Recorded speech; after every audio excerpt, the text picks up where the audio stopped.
This is my lab 3 regarding the black hole lab experiment. So, introduction to the experiment is to find the mass of the black hole given the instructions with the lab. The mass given of the star is 2 times 10 to the 30 kilograms, and the position data is gathered through the position update equation and taking in Newton's second law within the GlowScript code, and then a unique trajectory is determined from my email, which is shown here within the code itself.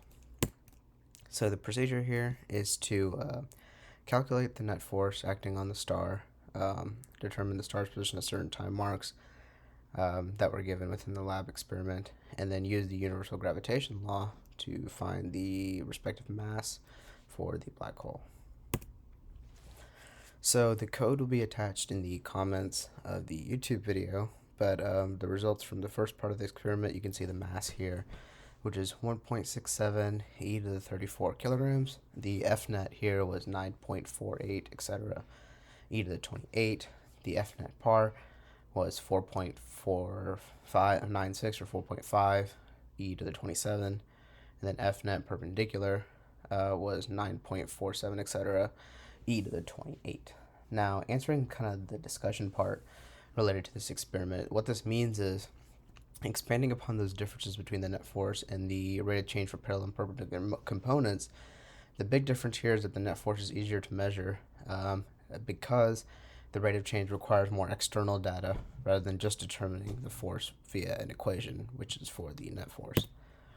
This here is just kind of the GlowScript diagram that is created when my unique code is put in to GlowScript based on my email, and this is kind of the trajectory that it determines. And at the bottom, it kind of gives you that FNet parallel and FNet perpendicular, which were shown before.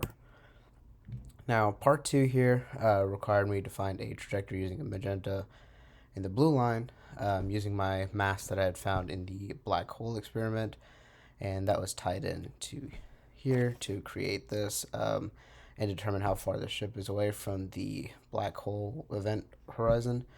Which you can see from here is 1.27361 e to the 11 meters, which is pretty consistent with what you would want to find. Errors here is obviously the simulation is not representative of external factors. This is all best case scenarios through GlowScript. Obviously, in reality, I can't attest to this myself because I haven't been to space. But there's obviously other forces like gravity or getting up to space, like I don't want to say wind, things like that, that can kind of affect your trajectories here. Another thing is trial error method for velocities, which this whole thing was determined based on trial and error, which one works. So those are some errors there. So discussion, answering that what if question that was given within the lab instructions, the velocity would require a smaller magnitude for the x-axis value and larger for the y component, respectively, to answer that question. That's kind of all I have in the presentation here, kind of answering all those points in the lab instructions. The code for this, if you guys wanted to look through it, is going to be in the YouTube comments. But I appreciate y'all listening. Thank you.